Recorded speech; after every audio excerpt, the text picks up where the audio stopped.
अस्सलाम वालेकुम زم بختولا جان حسرت او تاسو ګورئ په پښتو پوینټ ټي وي باندې د نن ورځې تر دې دمه خبرونه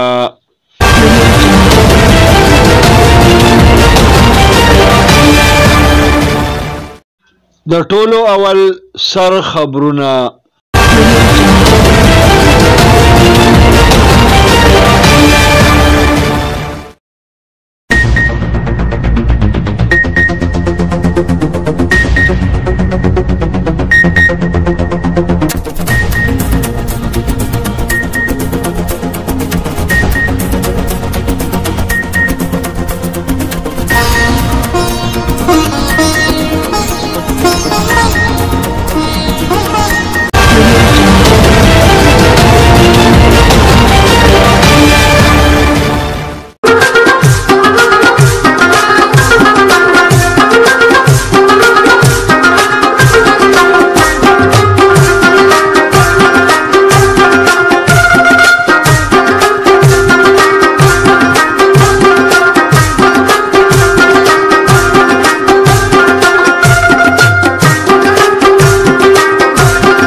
په تیرو څلېرویشتو غنټو کې د کرونا وایرس له کبله 26 کسان مړه شوي دي.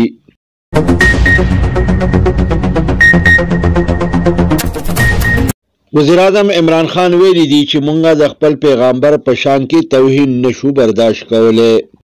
وزیر اعظم عمران خان د بوسنیا د پریزیډنسي د چیرمن سره ملاقات وکړ.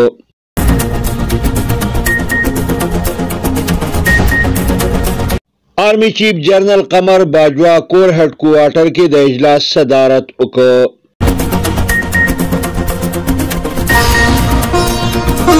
د خیبر پختونخوا گورنر د ګیس او بجلی په حواله باندې د اجلاس صدارت وکړ. وزیر اعلی محمود خان د اعلی سطحي اجلاس صدارت وکړ.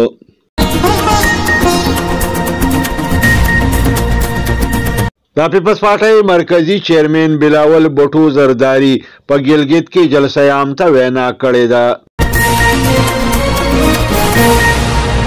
مریم نواز په ګلګت بلدستان کې د انتخابي مهم چلولو لپاره ګلګت بلدستان ته روانه شوې ده.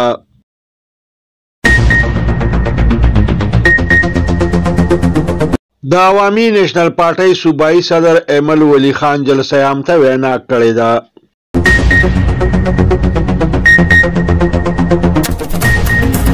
دا مسلم لیگ نون صوبائی صدر انجینئر امیر مقام جلسه عام ته وینا کړې ده.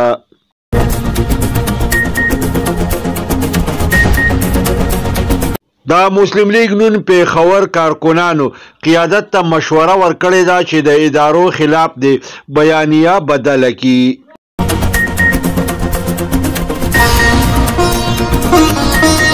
د راغلو اطلاعاتو مطابق د امریکای صدارتي انتخابات جو بایدن ګټي. د ډونالد ټرمپ د شدید مخالفت باوجود دوه مسلمانانو ښځو د امریکای د سېنات انتخابات ګټلي دي. په امریکا کې د کرونا وایرس له کبله مړ شوي سړي هم انتخابات ګټلي دي. د امریکای په تاریخ کې د یو ریاست نه یو جنډر په اولني ځل باندې سېنیټره منتخب شوه.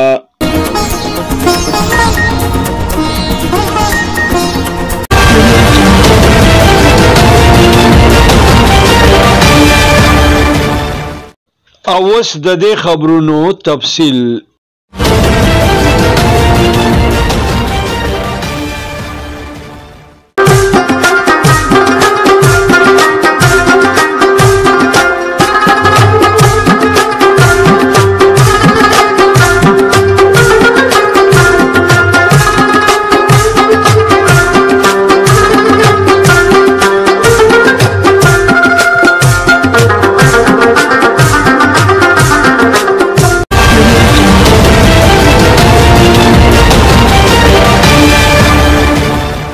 تیرو څلېرویشتو غنټو کې د کرونا وایرس له کبله 26 نور کسان مړه شوي دي.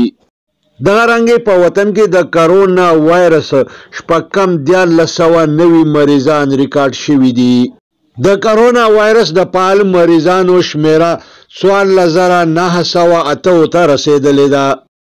د اطلاعاتو د پاره د وزیر اعلی معاون خصوصي کامران بنگش ویلي دي چې د کرونا وایرس خطر لا ختمه شوې نه ده. خلکو له پکار دي چې د احتیاط نه کار واخلي او ماسکونه په باقاعدګۍ سره اچول شروع کړي. د کرونا وایرس په حواله باندې وزیر اعلی په خپل باندې د کرونا وایرس د ټاکس فورس نگرانی کوي. د زیاته کړی دا چې د خلکو د تعاون نه بغیر په کرونا وایرس باندې قابو موندل آسان کار نه دی. وزیر اعظم عمران خان ویلي دي چې په شان رسالت کې توهین زموږ لپاره ناقابل برداشت خبره ده. د زیاته کړی دا چې د اظهار ازادۍ په لار باندې د مسلمانانو توهین کول نه دی پکار. دا خبرې د بوسنیا د پریزیډنسي د چیرمن سره په شریک پریس کانفرنس کې کړې دي. د بوسنیا صدر شفیق جاپروچ په دې موقع باندې وی چې د کشمیر مسله په پرامن طریقه باندې حل کول پکار دي. بل خواته وزیر اعظم عمران خان د بوسنیا د پریزیډنسي د چیرمن شفیق جاپروچ سره ملاقات کړی دی. د ملاقات نه پس دی دوانو شریک پریس کانفرنس ته وینا کړې ده. آرمی چیف جنرل قمر باجوا په پینډۍ کې د کور هډ کوارټر دوره وکړه او د اجلاس صدارت یې وکړ. د په دې موقع ویلي دي چې په کنټرول لاین باندې د اوسیدونکو آبادۍ تحفظ به یقیني جوړولی شي. د زیاته کړی دا چې مونږ د ایلوسی د دوانو طرفونو د کشمیریانو جرأت ته سلام پیش کوو. دوی چې بھارتی فوج کشمیری آبادی روزانه مسلسل په نښه کوي. د خیبر پختونخوا گورنر شاپرمان د بجلی او ګیس په حواله باندې د اعلی سطحي اجلاس صدارت وکړ. د په دې موقع باندې وی چې د صوبې خلک به د بجلی او د ګیس د سہولت نه په یو صورت باندې محرومه نشي ساتلی. د زیاته کړه چې د یونین کونسلو په بنیاد دی د بجلی د ترانسفارمرو د لګولو عمل زر تر زره مکمل کړی شي. د خیبر پختونخوا وزیر اعلی محمود خان د کرونا وایرس په حواله باندې د ټاسک فورس د اجلاس صدارت وکړ. اجلاس ته ویل شو چې د کرونا وایرس دویم لهر شروع شوی دی. په حساسو او متاثره مقاماتو باندې به سمارټ لاک ډاون کولی شي. د ماسک استعمال لازمي وګرځولی شو.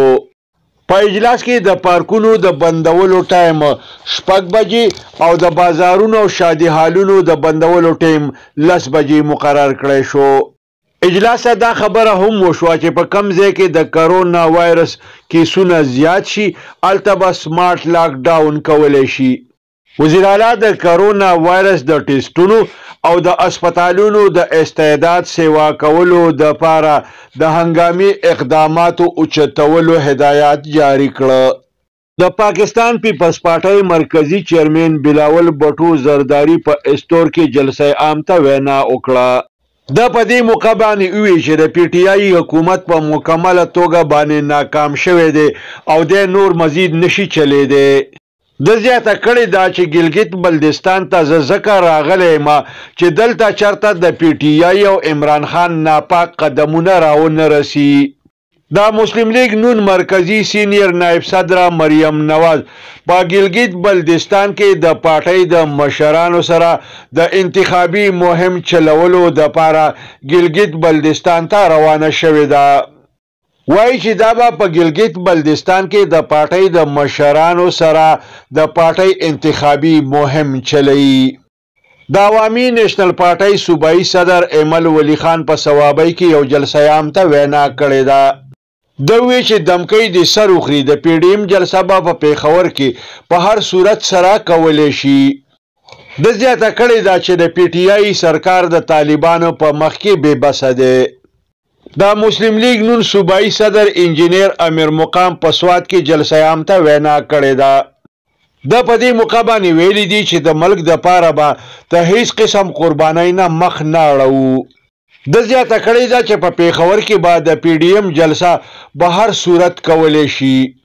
د مسلم لیگ نون پیښور کارکنانو قیادت ته مشوره ورکړې ده چې د ادارو خلاف دې بیانیه بدله کړي.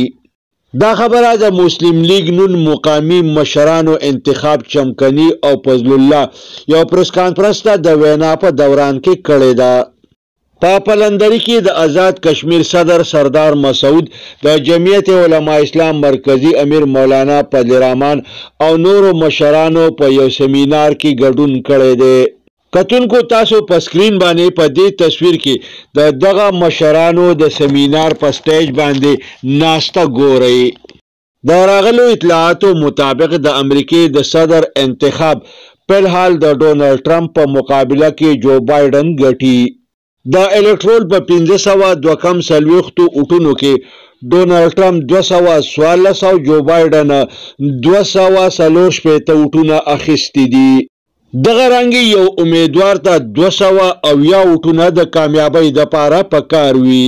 دا وخت جو بایډن د کامیابی نه صرف 6 اوټونه لري دي. په عامو اوټونو کې جو بایډن د 2 کروڑو نه زیات او ډونالډ ټرمپ 6 کروڑه 8 لکه اوټونه اخیستي دي. راشد طلیب او الهان عمر د امریکې د سېنات انتخابات وګټل. دا دوانه زنانه هغه زنانه دي چې ډونالډ ټرمپ په شدید تنقید کاو، خو د هغه د تنقید باوجود هم الیکشن ګټلی دی.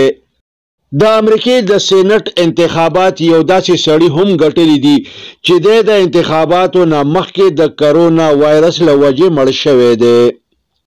وایي چې د امریکې په تاریخ کې په اولني ځل باندې د ریاست ډیلاویر ترانسجنډر به طور سینیټر منتخبه شوې ده.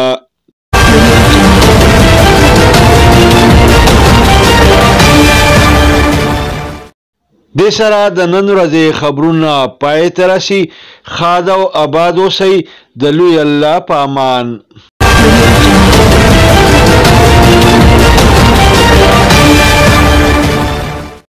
پښتو پوینټ ټي وي سبسکرایب کړئ، د ټلۍ په بټن ګوته کېدئ او دغه رنګې دا خبرونه کتل د خپل ژوند معمول وګرځوئ.